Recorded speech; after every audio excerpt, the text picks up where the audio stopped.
أستغفر الله العظيم الذي لا إله إلا هو الحي القيوم وأتوب إليه ولا حول ولا قوة إلا بالله. أستغفر الله العظيم الذي لا إله إلا هو الحي القيوم وأتوب إليه ولا حول ولا قوة إلا بالله.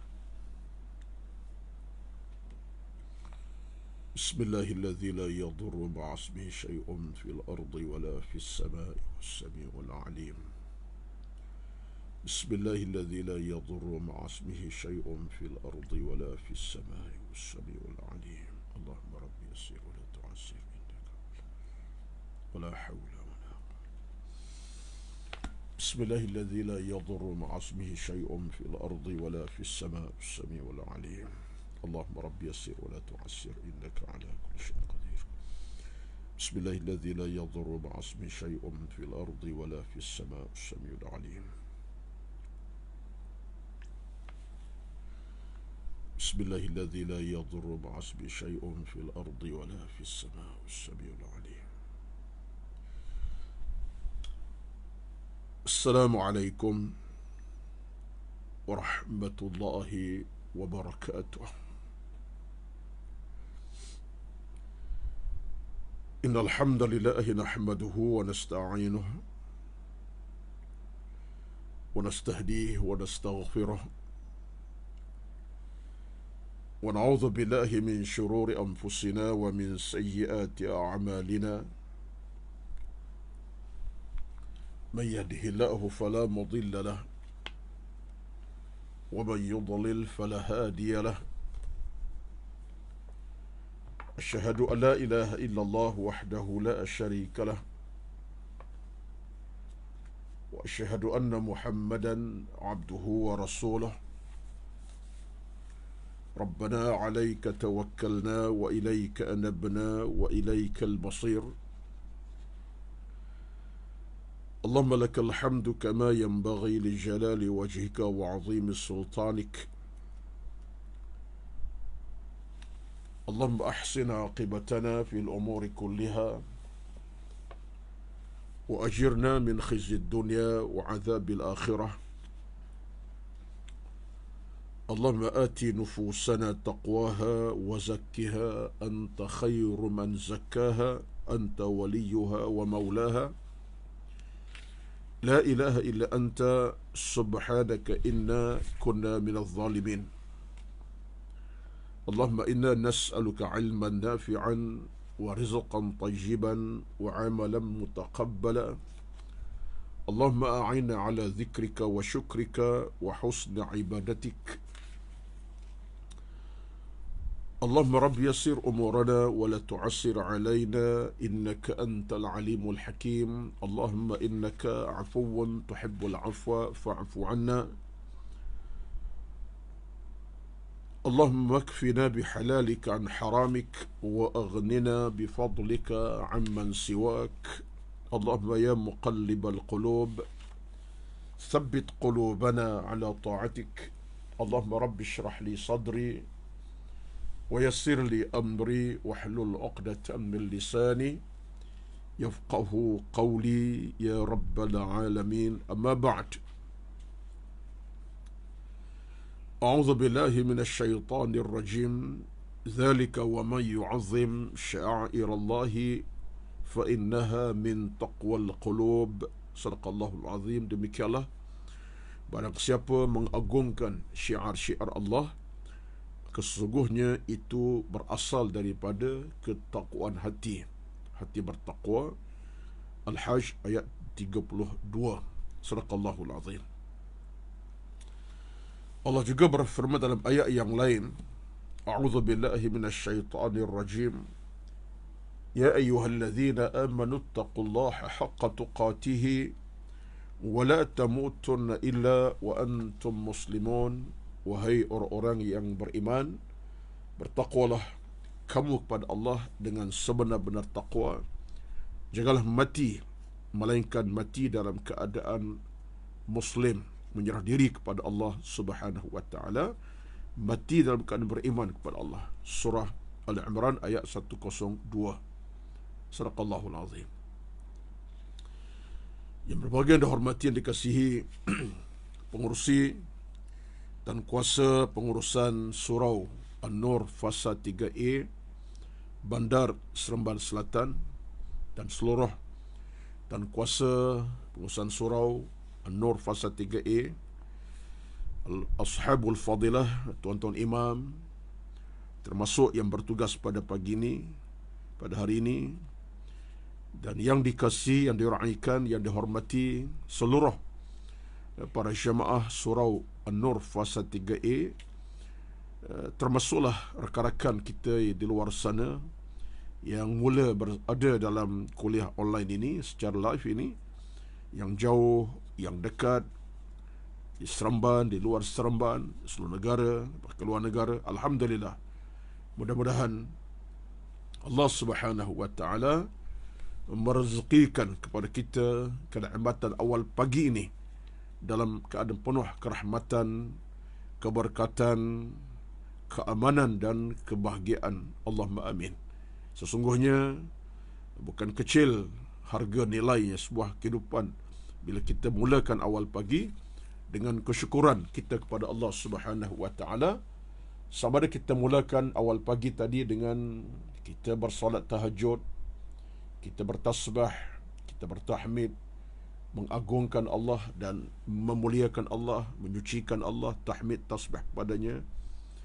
Apalagi kita dapat solat berjamaah kejap tadi. Semua itu merupakan di antara pintu-pintu rezeki yang bukan kepalang harganya, tetapi pintu rezeki amat berharga, kerana setiap permulaan awal pagi dengan ibadat pasti akan beroleh barakah, rahmat daripada Allah Subhanahu wa taala. Inilah di antara apa yang telah didoakan oleh baginda Nabi kepada umat baginda ini hingga hari kiamat. Allahumma barik li ummati fi bukuriha. Al-Nabi berdoa, bermohon kepada Allah, moga-moga Allah berkati umat baginda yang bangkit awal pagi, yang bangun awal pagi untuk menunaikan kerja-kerja ibadatnya kepada Allah Subhanahu wa taala. Tasbih, tahmid, qiyam, tahajud, termasuklah solat Jumaat subuh ini, semuanya masuk dalam kerangka ibadat-ibadat yang dianggap mulia dalam agama, yang didoakan Nabi dengan rahmat dan barakah daripada Allah Subhanahu wa taala. Betullah kita, tuan-tuan, dalam hubungan inilah, ya, kita demi Allah, saya sebut untuk saya sendirilah, bukan orang lain. Sebenarnya nikmat berpagi ini, kalau kita renung secara penuh keinsafan, ia satu rezeki yang bukan kepalang besarnya, dan ia satu tanda aras yang kita adalah insan yang benar-benar mengharapkan rahmat redha Allah Subhanahu wa taala. Oleh itulah maka di kalangan para alim ulama kita salafun salih, mereka orang-orang yang sentiasa tabkirkan awal pagi mereka dengan kerja-kerja ibadat. Bahkan ada di kalangan para ulama salafun salih seolah-olahnya tak tidur malam kerana beribadat hingga ke jam subuh. Ya. Ada yang tak tidur pun, tapi yang tidur tapi dalam masa yang sikit, tidak panjang. Yang panjang ialah masa untuk beribadat, menghadap Allah dengan zikir, tasbih, tahmid, solat tahajud sampai jam subuh. Kenapa sebenarnya berlaku? Kerana kita dapat renunglah, saya kira dalam renungan awal mukadimah pada pagi ini, pertemuan kita yang amat berharga ini, pastilah kerana kita dalam hidup ini kita nak kita bermula hidup awal pagi dengan perkara-perkara kebaikan. So, selepas awal pagi kita akan bangkit dengan tujuan apa? Ya, ada yang akan cari rezeki, urusan perniagaan, urusan restoran, urusan kedai, urusan macam-macam urusan atau sifat perniagaan dan harta benda. Tak berniaga pun kita ke pejabat, urusan pejabat, semata-mata untuk kita meraih rezeki yang halal daripada Allah untuk keluarga diri kita, keluarga masing-masing. Bayangkan indahnya kita bermula awal pagi dengan ibadat. Bangun awal pagi dengan zikir, tasbih, tahmid, qiyam, tahajud, subuh berjemaah, kemudian kita bertebaran famshu fi manakibiha, kita mula bertebaran. Yang ke kebun, yang ke kedai-kedai, yang buka perniagaan, yang ke pejabat awal pagi ni. Tapi kita bermula dengan apa? Bermula dengan ibadat kepada Allah Azza wa Jalla. Air mata dah tumpah, 1-2 titis, tangan diangkat ke langit, mohon keselamatan, kerahmatan, dahi jejah ke bumi kerana bersujud dalam awal pagi. Bayangkan tuan-tuan, kita nak kata apa lagi?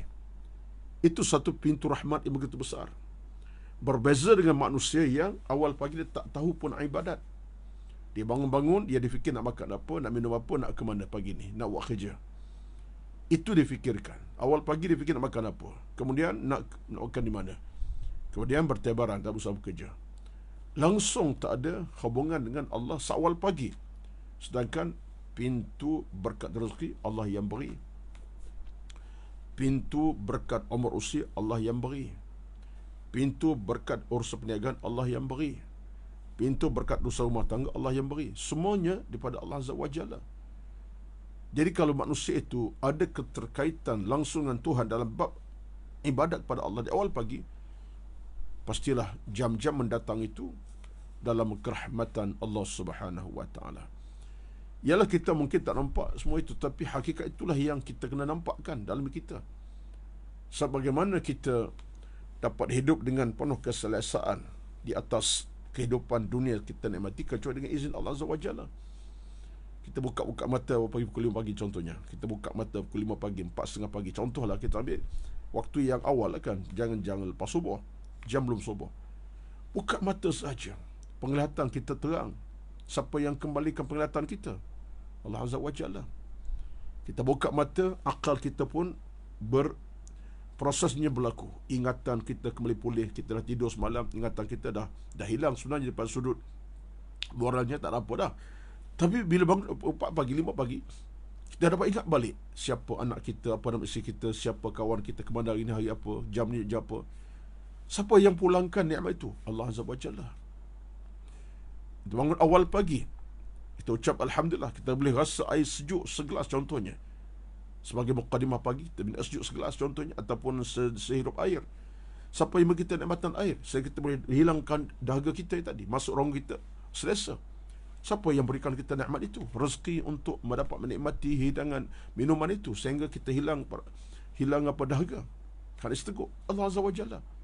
Maka semua itu datang daripada Allah Azza wa Jalla, tidak kita yang mendatangkannya, tidak kita yang melakukannya, tapi Allah yang beri kita rezeki itu. Jadi bayangkan kita bangun dalam keadaan kita ingat kepada Allah Azza wa Jalla dengan ibadat awal pagi, tasbih, tahmid, qiyam, tahajud, sebut tadilah.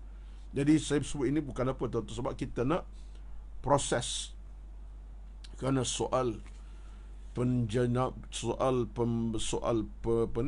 pembentukan hati dan jiwa ini satu proses yang bukan mudah dan boleh dan jangan dipermudah-mudahkan. Kan hidup kita ini tuan-tuan ada arah tujunya, ada arah matlamatnya, iaitulah untuk Allah dan kepada Allah Subhanahu wa taala. Kita sentiasa baca kalimah istirja', iaitulah kalimah inna lillahi wa inna ilaihi raji'un. Itu istirja' dalam bahasa Arabnya, kalimah yang penting untuk kita sebut sebagai tanda asas yang kita Allah punya dan kita akan kembali kepadanya. Inna lillahi wa inna ilaihi raji'un. Aku ni Allah yang punya, datang pada Allah dan aku akan balik kepadanya. Tengok. Jadi kalimah itu mengandungi makna yang tersirat. Aku Allah yang punya dan aku akan balik kepadanya. Aku datang pada Allah, Allah yang tentukan hidup aku bagian-bagian nikmat macam-macam, dan sampai waktu aku akan balik kepadanya, kematian. Jadi apakah kalimah ini? Kalimah kita hanya baca pada masa kita terima kematian, ataupun ketika kita diancam musibah, jatuh tangga ke tersepak waktu, ataupun kita hilang barang. Tidak. Itu kalimah yang kita kena baca sentiasa, sebab kita nak insafkan hati kita, nurani kita bahawa aku milik Allah Azza wa Jalla dan aku hak Allah Azza wa Jalla. Yang menentukan aku hidup mati Allah Azza wa Jalla. Jadi kalau kita ada konsep memahami hidup mati ini kerana Allah yang punya, hidup Allah yang hidupkan, Allah mematikan kita dan kita punya hidup Allah yang punya, maka kita telah mula meletakkan jalan kita punya ini jalan yang betul. At-tariq ilal khair, jalan kepada kebaikan. Tariq yang melambang kita sedang berjalan kepada Allah Azza wa Jalla dalam suasana kita minta Allah pelihara kita. Kita minta Allah yang yataghammadiyana Allah birahmatih. Kita minta Allah yang berikan kita liputan kerahmatan yang meluas. Taghammad makna kita nak Allah meliputi kita kerahmatan yang luas daripada kita mula hidup sampai kita kemati. Jadi saya mukaddimahkan panjang sebab saya nak kaitkan pada pagi ni atas tajuk tasawuf. Kita bincang secara ilmu tasawuf secara umum lah tuan-tuan, untuk kita nampak supaya akhirnya kita tidak menjadi orang yang lalai, leka, lara, lupa dan seumpamanya. Kerana kelekaan, kelalaian, kelupaan itu adalah merupakan di antara perkara yang memang kita hadapi dalam kehidupan seharian kita. Sedangkan kalau kita tengok dalam hadis kursi, Nabi SAW menyebutkan dalam satu hadis kursi yang panjang yang dibawakan Imam Al-Ghazali kitabnya, bagaimana Allah berfirman kepada kita untuk kita mengambil langkah berfikir, merenung diri kita semua, diri sendiri. Renung, fikir tentang diri kita. Muhasabah maksud mudahnya. Hitung, renung, tengok diri kita sendiri dalam konteks agama, supaya apa? Kita tak ada kelalaian dan tak ada kelupaan dalam urusan hidup ini. Contohnya saya bawa pada tuan-tuan pada pagi ini untuk kita bawa satu penjelasan yang tidaklah menyeluruh tapi sekadarnya boleh kita ambil sebagai peringatan bersama. Di antaranya ialah Allah berfirman dalam hadis kursi, ya bani Adam, al-mautu yakshifu asraraka. Kematian itu, kata Allah, akan membuka seluruh rahsiamu. Saya bila termenung, saya cuba untuk menungkan ataupun fikirkan tentang kalimah ini daripada hadis kursi ini, ya bani Adam, al-mautu yakshifu asrarak. Kematian itu akan dedahkan, buka rahsiamu semua. Menunjuk kepada kita tak ada di sana sebarang kuatan pun sebenarnya. Hidup ini semua dalam pengetahuan Allah Subhanahu wa taala. Saat kita ada kerahsiaan, saat kita buat kejahatan seorang-seorang, saat kita buat kebaikan seorang-seorang, hatta saat kita buat kejahatan di khalaik ramai, apalagi buat kebaikan di khalaik ramai, dalam keadaan sembunyi macam mana pun, Allah tahu tentang asraruna. Ya'lamu asrarana, Allah tahu tentang rahsia kita.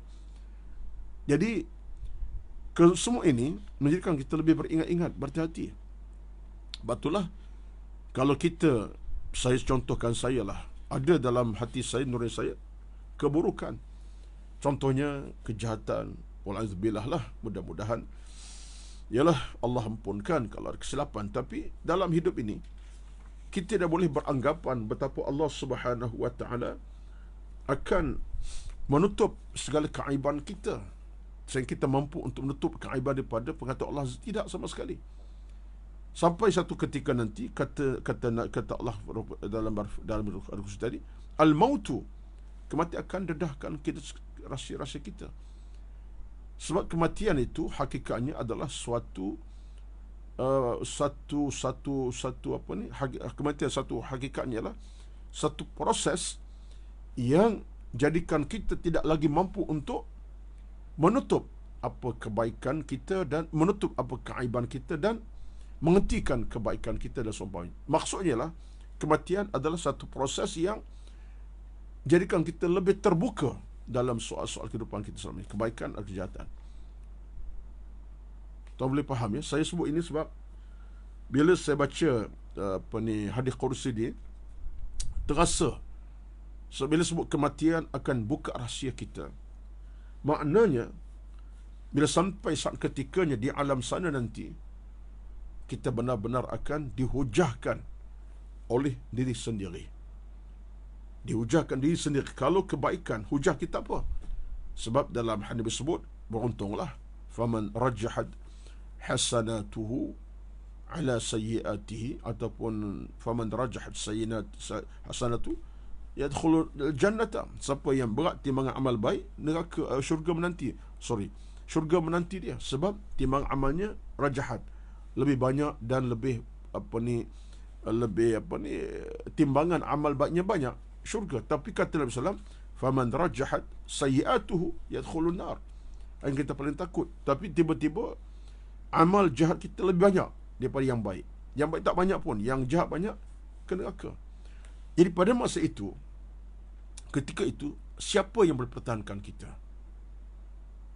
Amalan kita. Tetapi amal macam mana pertahan kita? Amal soleh lah. Tapi kalau amal keburukan, tak dapat pertahan kita untuk selamat. Tidak boleh membiarkan kita keadaan lebih buruk keadaannya. Pada muka, saudara, pada muka lah. Ya, ini amal kamu, pada muka kena kalah kamu. Tak boleh nak pertahan kita ke dalam jalan yang baik, ke dia syurga. Jadi, bila sampai tahap itu dalam hidup kita, kematian mendedah rahsia kita, kita nak kata apa lagi, tuan-tuan? Sebab saya di awal tadi, saya kata, bagaimana kita nak kena sentiasa renung, semak atas kelalaian kita, kelupaan kita. Mungkin kerana kelalaian, kelupaan, ghaflah kita. Ghaflah tu biasa orang Melayu sebut dah lah, ghaflah dalai. Asbab kepada rosaknya kehidupan kita seharian. Dan ghaflah ini boleh jadi akan menjahanamkan kita dari hari ke hari sampai kita mati. Tak nak berubah kita ke jalan kebaikan, itu kita paling takut. Sedangkan jalan kebaikan tu ada dengan kita malam siang. Jalan kebaikan, jalan pahala tak akan tertutup. Bab ibadat ke arah kebaikan memang akan Allah buka rahsianya, Allah buka peluangnya sampai ke mati. Tapi ada orang, walizubillah, yang tak masuk ke jalan kebaikan, yang tak masuk lorong kebaikan, dia kekal dengan kejahatan sampai mati, kekal. Ini kita takut, wal'iyadzubillah. Maka tuan-tuan, kata Nabi dalam hadis kursi, Allah berfirman, ya bani Adam, al-mautu yakshifu asrarak, wal qiyamatu tablu akhbaraka. Hari kiamat pula akan menguji perkhabaranmu. Hari kiamat menguji kita punya sejarah kehidupan kita. Saat kiamat dah berlaku, kita dah hidup puluhan tahun. Seolahnya kata Allah Azza wa Jalla, kiamat itu menguji kehidupan kamu selama ini.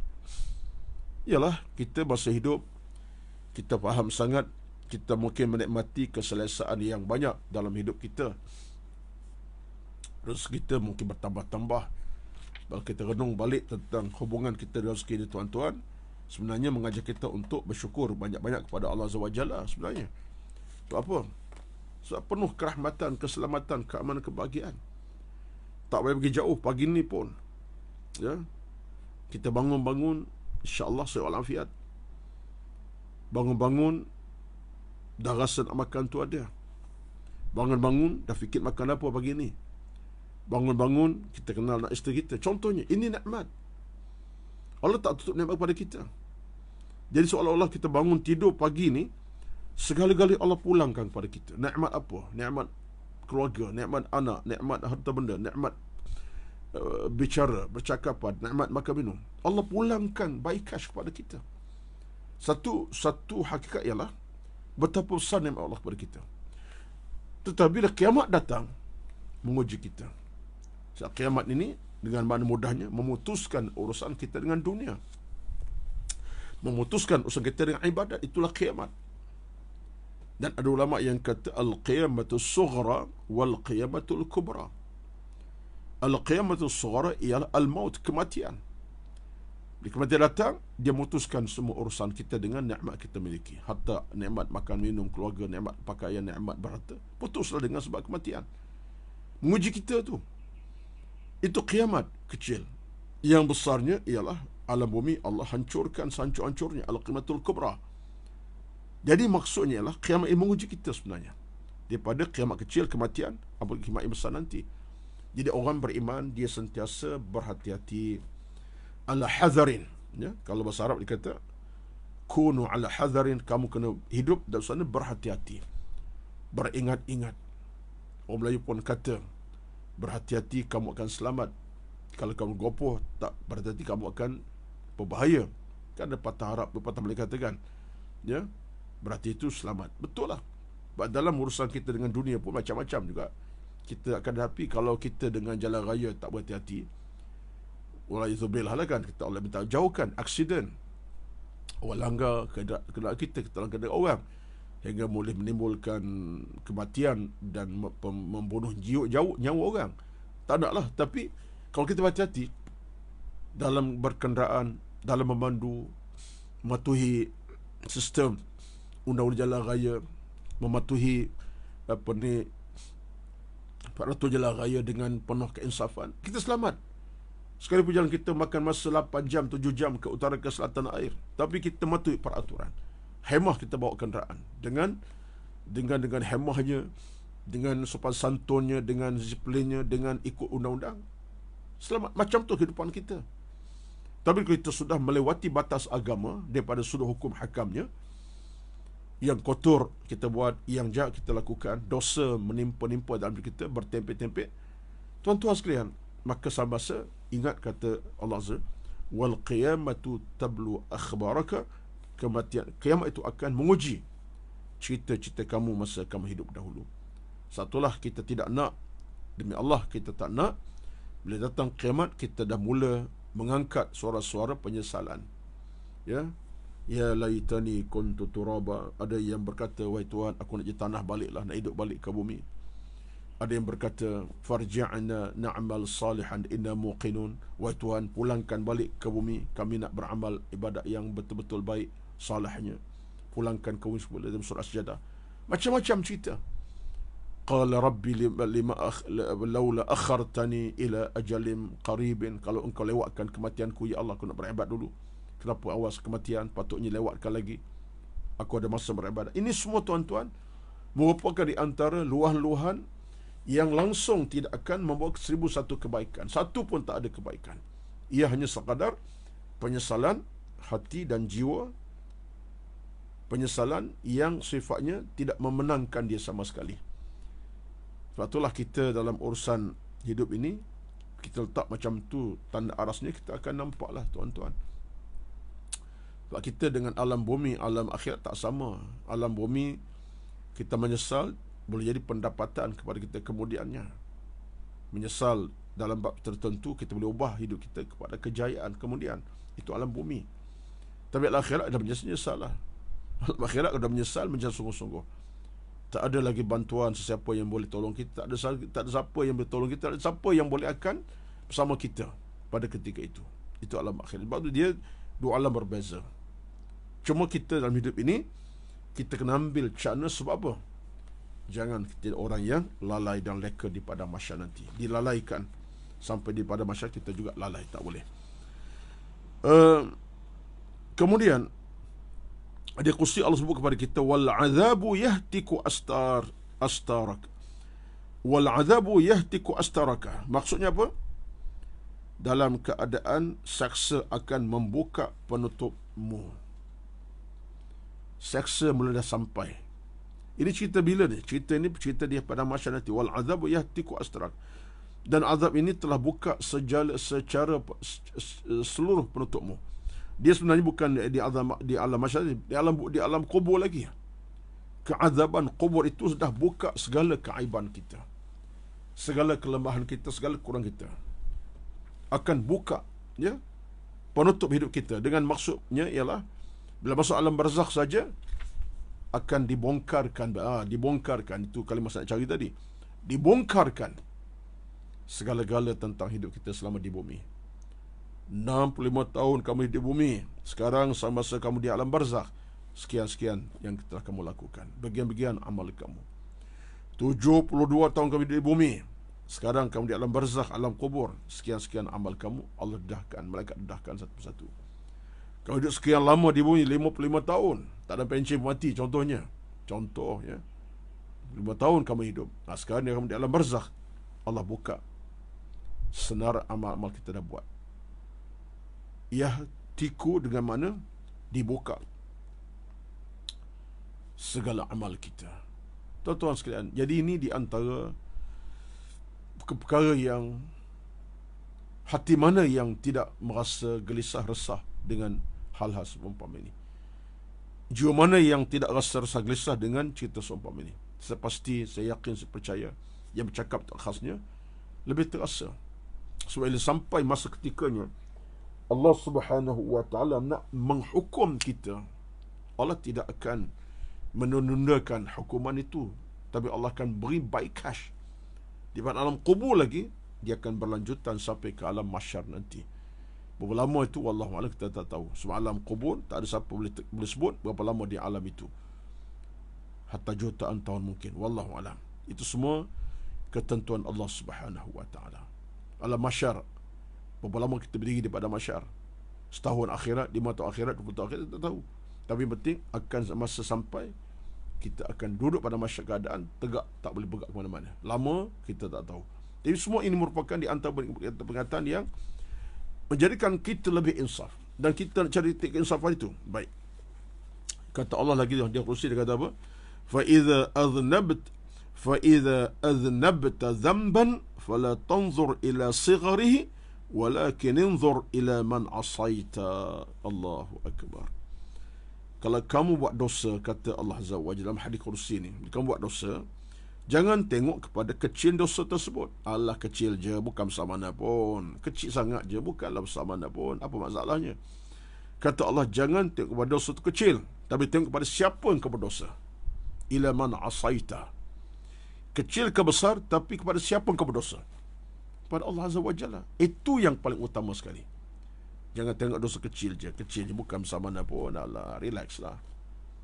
Jangan pandang akan kecil dosa, tapi pandang kepada siapa yang kau berdosa itu. Ila man asait. Itu prospek kita dalam beragama. Artinya, disebut dosa ini kecil ke besar, tapi bila kepada Allah kita buat dosa, satu perkara yang amat menakutkan kita, membahayakan kita, menyusahkan kita. Kalau kita berdosa dengan Tuhan punya alam, Ar-Rabb Al-Jalil, Tuhan yang maha berkasa lagi maha berkuasa. Bukan isu kecil besar dosa, tapi kepada siapa kita berdosa. Ini penting. Sebab kita mungkin kita boleh meremehkan dosa kecil itu. Allah, lewat sembahyang subuh pukul 6.40 baru sembahyang subuh. Sekarang pukul apa sekarang? 7.10, 7.12 pagi. Allah, bukan masalah apa. Sembahyang juga, tapi lewat tu relax lah semalam, lewat tidur. Dosa tu sebab kita lewat subuh dah berdosa satu hal. Bangun awal, lepas tu kita belum waktu dah bangun. Kemudian kita meremehkan. Allah, dosa kecil saja tu. Persoalan sekarang ialah, kata Imam Ghazali dalam hadis kursi, Allah tanya kita, "Anzur ila man asait." Kamu kena tengok kepada siapa kamu berdosa. Berarti kalau kita dosa dengan Allah Azza wa Jalla, kecil ke besar, itu yang menakut kita, sebab kita dosa dengan Tuhan punya alam ini. Kesalahan kepada dengan Tuhan alam ini, Allah Azza wa Jalla. Jadi orang mukmin hatinya lebih berharga untuk dia memikir hal macam tu. Dia tak akan pandang kecil akan dosa, dia tak meremehkan akan dosa, bahkan dia ambil sikap untuk mencanakan amal-amalnya. Dosa tak dilakukan sekalipun kecil, sebab dia tahu aku berdosa dengan Tuhanku, Rabbuna, Tuhanku, Tuhan kami, Al-Jalil, Tuhan Maha Perkasa. Aku takut akan dosa aku buat itu bila aku berdosa dengan Allah Azza wa Jalla. Ini tuan-tuan satu tahap keinsafan yang mendalam sebenarnya.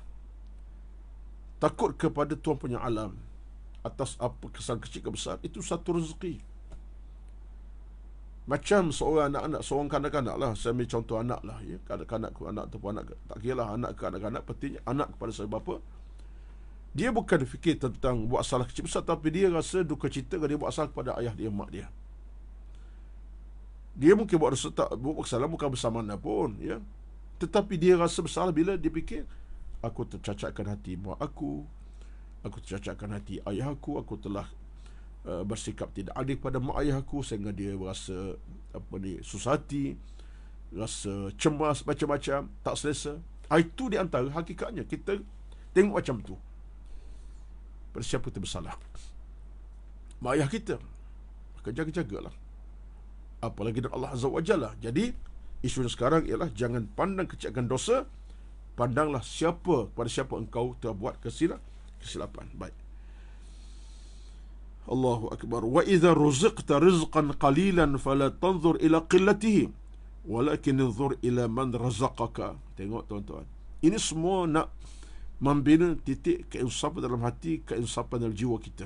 Kata dalam hadis qudsi Allah berfirman, bila engkau direzeki satu rezeki yang sikit, jangan pandang akan sikitnya itu, tapi pandanglah siapa pemberi rezeki pada kamu. Ini satu lagi di antara tahap pemikiran orang mukmin.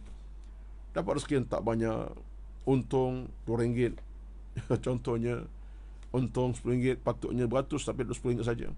Jangan pandang kecil akan nikmat rezeki kamu ada itu, tetapi pandanglah pada siapa bagi rezeki. Walaupun RM2 untung 100, walaupun untung RM10, tapi siapa beri rezeki? Ila man razaqaka, siapa yang telah rezeki pada engkau, beri rezeki pada engkau. Jadi kita letak betapa perasaan cinta, sayang Allah itu lebih menebal dalam hidup kita, dan kita rasa begitu cinta kasih pada Allah dengan tujuan kita makin dekat kepadanya, tidak memperlekehkan rezeki dia beri, tak pergi dosa kita buat, kita rasa insaf akan keagungan dan kebesaran Allah Subhanahu wa taala. Jadi apa yang dapat kita simpulkan dalam masa yang terbatas dalam 40 minit kita bicara, tuan-tuan, cukup badai. Saya nak ringkaskan kesemua yang saya bicara pada pagi ini adalah kerangka apa sebenarnya. Saya cuba nak ringkaskan kerangka supaya saya dan tuan nampak di mana jalur kehidupan kita sekarang, jalurnya di mana, supaya jalur keimanan kita cari, kita capai, jalur takwa kita raih, kita dapat, jalur pahala kita nak, kita akan dapat, dan jalur kebaikan kita nak, kita dapat. Kerana kita dengan Allah tak jauh, hubungan tak jauh, cinta saya tak jauh. Yang kita takut ialah kita tak tercapai jalur-jalur tersebut. Keimanan tak kokoh, amal soleh tak padu, keimanan tak berapa nak kuat di hati kita, kebaikan pun tak banyak. Kita tak macam tu. Sebab tu kita kena letakkan hidup ini biarlah ada lorong kebaikan, kerana hasilnya bila kita hidup dalam kebaikan, jiwa kita akan bahagia, tenang, hidup kita akan dirahmati Allah Subhanahu wa taala, hati kita akan dibersihkan, disucikan dengan nilai-nilai keimanan tadi, jiwa kita jiwa yang makin mulia, akhlak kita makin terpuji. Akhirnya lorong hidup kita benar-benar sampaikan kita ke syurga Allah satu masa akan datang. Allahumma amin. Teruskanlah dalam pencarian ilmu. Jangan kita bersikap acuh tak acuh dengan iman, dengan taqwa kepada Allah Azza wa Jalla. Bahkan kita kena usahakan demi untuk kita meraih apa saja jalan-jalan memenangkan kita dunia sampai ke akhirat. Kerana kita percaya yakin Allah tidak akan sama sekali menutup pintu-pintu kerahmatan kepada hamba-Nya, kecuali kita yang menutup pintu kerahmatan di atas sebab kedegilan kita ke, di atas sebab kezaliman kita ke, atau dalam bahasa mudahnya atas sebab kejahilan kita. Tak nak, tuan-tuan. Kita nak basmi kejahilan, nak basmi keburukan, membasmi daripada jalan-jalan kemaksiatan demi untuk meroleh jalan keselamatan, kebaikan. Amin rabbil alamin. So, sekadar pada pagi ini pertemuan kita, dan saya dengan penuh keinsafan menyuruh diri saya untuk terus kita menyumbang kepada tabung infak, tabung masjid atau surau An-Nur 3i melalui nombor akaun yang ada. Mudah-mudahan sikit sebanyak kita sumbang itu akan memberkati kita, kerana Nabi bersabda kepada kita dalam hadis yang baik yang kita patut dengar, dhillul mu'mini yaumal qiyamati sadaqatuh. Payungan bagi orang beriman ya sedekahnya. Banyakkan sedekah, kerana harta benda kita miliki Allah yang punya. Tumpahkanlah jalan ilmu, jalan kebaikan dengan kita bersedekah infak. Mudah-mudahan Allah berkati usia, nyawa, amal kehidupan kita, dan dimati kita keimanan, pahala menanti pada masyarakat, dan syurga menanti kita. Semua ini kerana kita orang yang suka berinfak di jalan Allah Subhanahu wa taala. Wallahu a'lam. Itulah sekadar pertemuan pada pagi ini. Moga-moga ada di sana baik-baik kebaikan dapat kita kutip demi kelangsungan hidup kita semua. Amin ya rabbal alamin. Hati yang sakit kembali pulih, hati yang mati kembali hidup, hati yang kotor akan bercahaya, jiwa yang lumpuh akan kembali pulih dengan izin ilmu yang kita belajar, dengan izin Allah. Ilmu kita pelajari ini Allah berikan kita kelebihan. Amin rabbil alamin. A'udzubillahi minasyaitonir rajim. Bismillahirrahmanirrahim. Alhamdulillahi rabbil alamin. والصلاة والسلام على سيدنا محمد وعلى آله وصحبه أجمعين. اللهم إنا نسألك رضاك والجنة ونعوذ بك من سخطك والنار. اللهم إنك تحب العفو فاعف عنا يا كريم. ربنا ظلمنا أنفسنا وإن لم تغفر لنا وترحمنا لنكون خاسرين.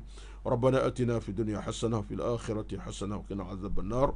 وصلى الله على محمد والحمد لله رب العالمين. تقبل الله منكم. والسلام عليكم ورحمة الله وبركاته.